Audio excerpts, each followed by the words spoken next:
할렐루야! 오늘도 새날을 주신 하나님을 찬양합니다. 오늘도 하나님께서 여러분의 삶에 동행해 주셔서 여러분의 앞날에 길이 되어 주시고 여러분의 가는 걸음걸음 위에 생명의 역사가 가득하게 되기를 주님의 이름으로 축복합니다. 자, 오늘 우리에게 주시는 하나님의 말씀은 잠언 24장 1절과 2절 말씀입니다. 잠언 24장 1절과 2절입니다. 제가 봉독해 드리겠습니다.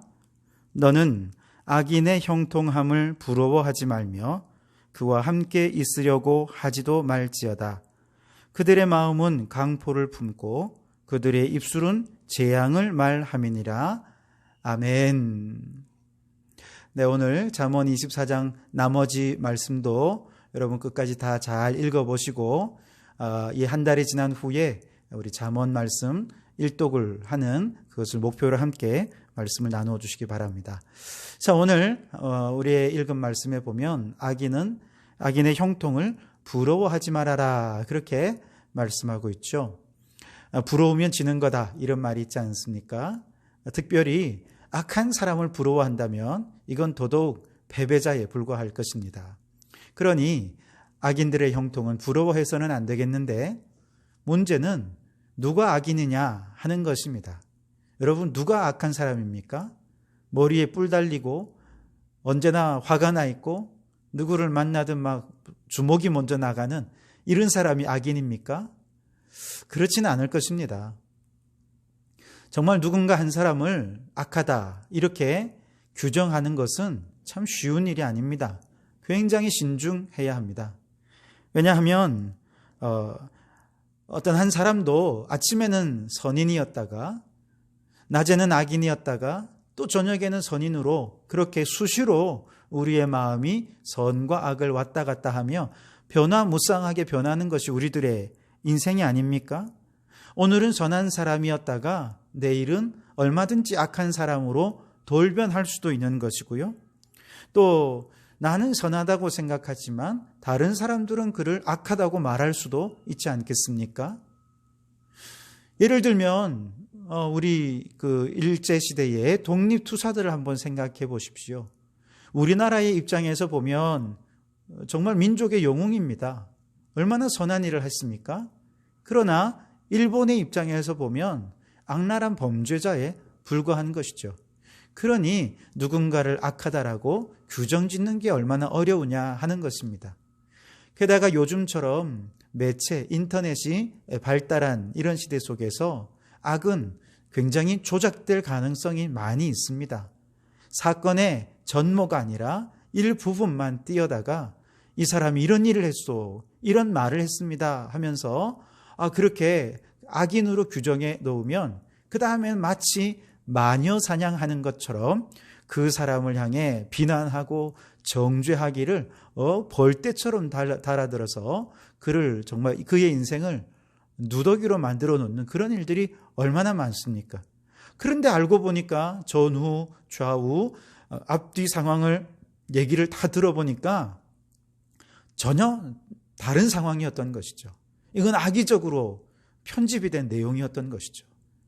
혹 악의적인 내용은 아니었다 할지라도 오해가 있을 수도 있었던 것이죠. 자, 그렇게 놓고 본다면 누군가를 악인으로 규정한다는 것은 정말 신중에 신중을 기해야 한다는 것이죠.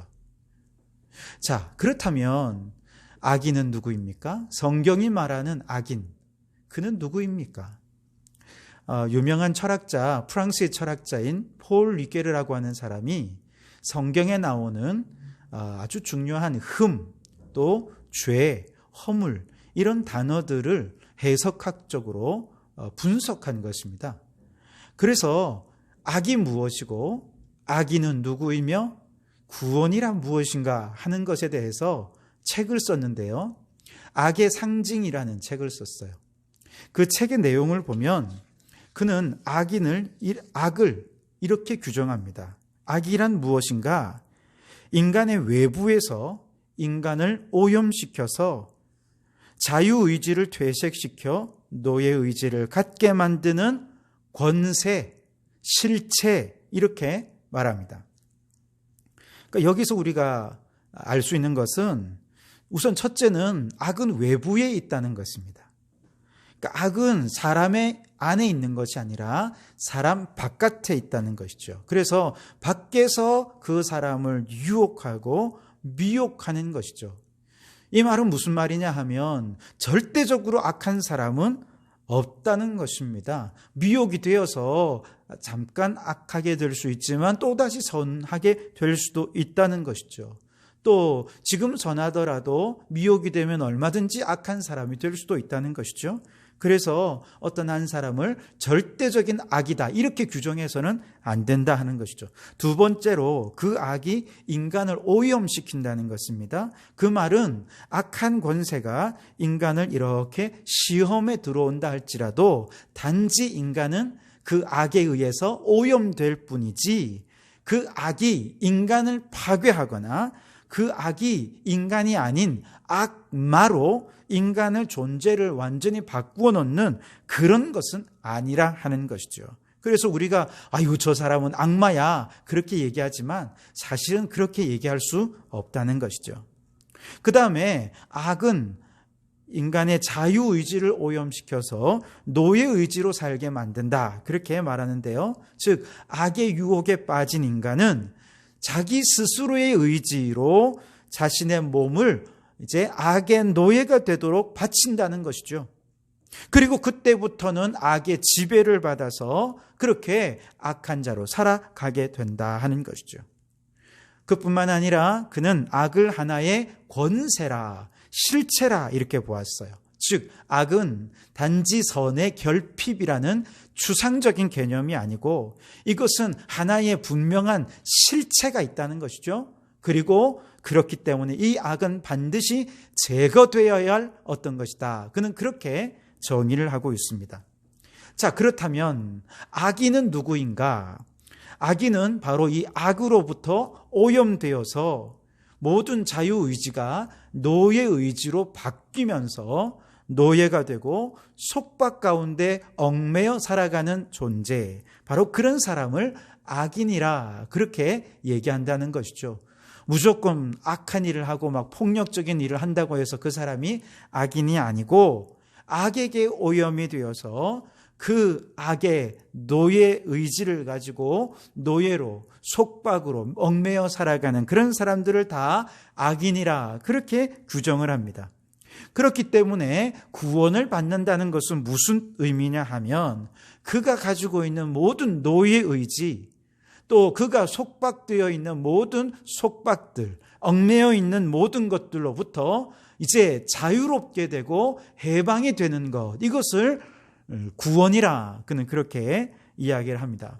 로마서 8장 2절에 1절과 2절에 그러므로 이제 그리스도 예수 안에 있는 자에게는 결코 정죄함이 없나니 이는 그리스도 예수 안에 있는 생명의 성령의 법이 죄와 사망의 법에서 너를 해방하였음이라. 아멘. 예수 그리스도로 말미암아 성령이 그 마음에 임한 모든 사람들은 다 이렇게 죄와 사망의 권세로부터 자유와 해방을 얻게 되었다. 이것이 진정한 구원이다. 그렇게 말하는 것이죠. 갈라디아서 5장 1절 말씀에 그리스도께서 우리를 자유롭게 하려고 자유를 주셨으니 그러므로 굳건하게 서서 다시는 종의 멍에를 매지 말아라. 그렇게 말씀하시죠. 주님은 우리를 자유하게 하셨다는 것이죠. 요한복음 8장 32절에 진리를 알지니 진리가 너희를 자유롭게 하리라. 아멘. 그렇습니다. 여러분, 예수님께서 십자가 위에서 물과 피를 다 쏟으실 때 악에 오염되어 있는 우리의 모든 오염물질을 다 깨끗이 씻어주셨습니다. 우리 안에 있는 노예의지를 다 벗어나서 이제 참된 자유의지를 가지고 하나님을 향해 자유와 해방을 누릴 수 있게 해 주셨다 하는 것이죠. 그래서 여러분, 우리는 이제 진리 되신 예수 그리스도 안에서 진정한 자유자요, 진정한 해방자가 되었음을 확신하시면서 참된 자유와 해방과 기쁨을 성령 안에서 누리는 우리 성도들이 되시기를 주님의 이름으로 축원합니다. 자, 그런데 그 옛날에는요, 노예 제도가 있을 때 참 착한 주인들이 있었어요. 이 착한 주인들은 노예 제도를 못마땅하게 여겼어요. 어떻게 사람 위에 사람이 있고 사람 아래 사람이 있느냐? 그런 생각을 하면서 정말 자신이 가지고 있는 재산으로 죄인들을 사서, 노예들을 사서 그들을 자유롭게 풀어주는 것이죠. 자유인의 증서를 주어서 풀어주는 정말 착한 주인들이 있었어요. 그런데 문제는 이렇게 자유 증서를 얻고 자유하게 되었지만 이 노예들이 문제가 있습니다. 그동안 너무나 예속과 속박과 노예 생활이 익숙해진 것이죠. 이게 너무 편한 것이죠. 게다가 자유롭게 되면 현실적으로 자신의 스스로의 힘으로 인생을 개척해 가서 먹고 살 만한 능력이 아무것도 없는 것이죠. 그래서 많은 노예들은요, 자진해서 다시 노예가 되는 경우들이 많이 있었다고 합니다. 즉 그들은 배고픈 자유보다 배부른 노예가 되기를 원한 것이죠. 그런데 우리 그리스도인들도 마찬가지라는 거예요. 예수님께서 피로 값주고 사셔서 우리를 자유롭게 해주셨지만, 그런데 자유자로 사는 게 우리는 너무 불편해요. 너무 어색합니다. 차라리 돈에 매여 있는 삶이 너무 좋아요. 성공에 얽매여 있고 속박에 얽매여 있는 것이 너무 좋은 것이죠. 그래서 돈 없는 자유보다 돈에 매여 차라리 부유하게 사는 편을 선택하는 사람들이 너무 많습니다. 실패한 자유자보다 성공에 얽매여 있는 사람으로 살기를 원한 것이죠. 그래서 많은 사람들이 이렇게 자유자의 삶을 버리고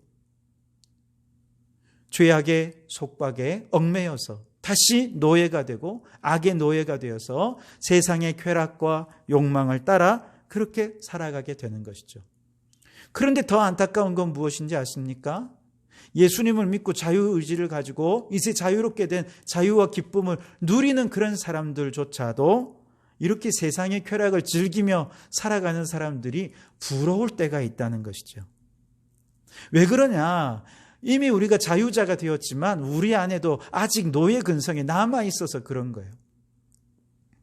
이스라엘 백성들이 430년간 애굽의 노예가 되어 있다가 출애굽했을 때 그들의 노예 근성을 제거하기 위해 하나님께서는 40년간을 광야에서 훈련시켰지만 그들은 40년 내내 노예 근성을 가지고 원망하고 불평하며 그냥 뻑하면 애굽으로 돌아가려고 하고 그렇게 하지 않았습니까? 그 결과 출애굽 1세대는 모두 광야에서 죽어져 버렸습니다.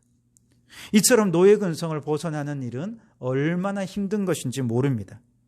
자, 그래서 오늘 이 말씀 잠언 24장 1절 말씀에 보니까 악인의 형통함을 부러워하지 말며 그렇게 말씀하시죠.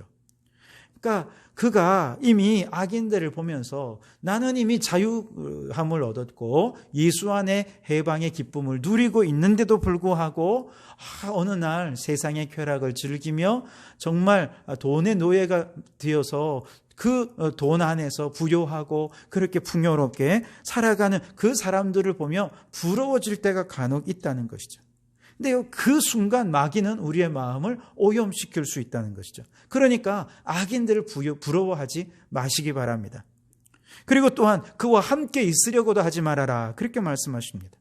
여기서 함께 있는다는 것은 악인들과 교제하면서 악인들과 똑같아진다는 것이죠. 그들을 닮아간다는 것이죠. 그냥 몸만 함께 있는 것이 아니라 그들과 얘기를 나누다 보면 자꾸 그들이 부러워지다 보면 나도 그들처럼 되고 싶다 하는 생각들을 가지게 되고 그러면 또다시 노예 근성을 가지고 자유를 버리고 노예로 돌아가고 싶은 그런 욕망들이 막 올라올 때 마귀가 그 욕망을 사용해서 욕심에 이끌려서 결국 악에 빠져버리게 되는 것이죠. 그러니 함께 있어서도 안 된다. 그러지 말아라 말씀하는 것이죠. 백로야 까마귀 노는데 가지 말아라. 그런 말씀입니다. 그러면 아마 어떤 분은 생각할 거예요. 아니 언제까지 우리가 그들을 피할 수도 없고 우리도 어느 정도 그 정도 유혹쯤을 이길 만한 믿음이 있으니 걱정하지 마십시오 하면서 악인들과 함께 지내려 할 것입니다. 그럴 수 있습니다. 또 정말 그랬으면 좋겠습니다. 어떤 마귀의 유혹이 와도 넘어지지 않고 어떤 악의 유혹에도 흔들리지 않는 굳건한 믿음의 성도들이 되시기를 바랍니다. 그러나 혹시라도 아직까지 그 정도 믿음이 되지 않는다면 악인들의 특성을 잘 이해한다면 그들과 함께 하려 하지 않을까요? 그들에게는 어떤 특성이 있느냐? 오늘 2절에 보면 그들의 마음은 강포를 품고 그들의 입술은 재앙을 말함이니라 그랬습니다. 그러니까 악인들은 강포를 품는데요. 강포란 말은 히브리어로 쇼드라고 하는 말인데 폭력이란 뜻도 있지만 멸망이란 뜻도 있다. 게다가 품는다라고 하는 말의 히브리어 뜻은 생각한다, 묵상한다, 연구한다 이런 뜻이 있어요. 무슨 말이냐면 악인들은요.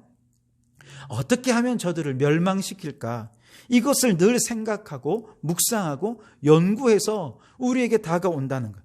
그 연구를 끝내놓고 우리에게 다가와가지고 달콤한 입술로 얘기하면 그만 그 입술은 그냥 들을 때는 달콤한 것 같지만 결국 우리를 재앙에 빠뜨리고 만다는 것이죠. 그래서 그들의 입술은 재앙을 말함이니라 그렇게 말씀하는 거예요. 여러분 신천지가 그 대표적인 거 아닙니까? 한 사람을 신천지로 끌어들이기 위해서 그들은 얼마나 연구하고 이걸 묵상하고 그렇게 시뮬레이션까지 해가지고 사람에게 다가와서 정말 달콤한 언어로 얘기하지만 결국 그렇게 신천지로 끌려간 사람은 그의 영혼도 죽을 뿐만 아니라 인생도 파괴되고 가족도 무너지고 재앙으로 인해 멸망에 빠져버리게 되고 마는 것이죠. 그래서 우리는 이런 악인들의 특징을 생각한다면 우리는 결코 악인들의 형통함을 부러워하지도 말고 그들과 함께 있어서도 안 된다는 것이죠. 여러분, 절대적인 악인은 없습니다. 다만 그를 미혹에 넘어뜨리는 악이 있을 뿐입니다. 그러나 이렇게 악의 노예가 된 사람들은요, 우리를 멸망시키기 위해서 작정하고 달려든다는 것이죠. 그렇기 때문에 우리는 그런 악인의 특성들을 잘 이해하고 악인들을 부러워하지도 말고 그들과 함께 있으려고 해서도 안 되는 것이죠. 그렇게 해서 우리의 믿음을 잘 지키고 우리의 믿음이 든든해져서 어떤 악의 유혹에도 흔들리지 않을 정도로 단단해졌을 때 여러분 우리가 어떤 악인을 만나도 그들을 거룩한 능력으로 변화시킬 수 있는 그런 믿음으로 성장해가는 우리 성도들이 되실 수 있게 되기를 주님의 이름으로 축원합니다. 기도하겠습니다. 하나님 아버지 감사합니다. 오늘도 이 아침 저희들을 주의 전으로 불러주시니 참 감사합니다.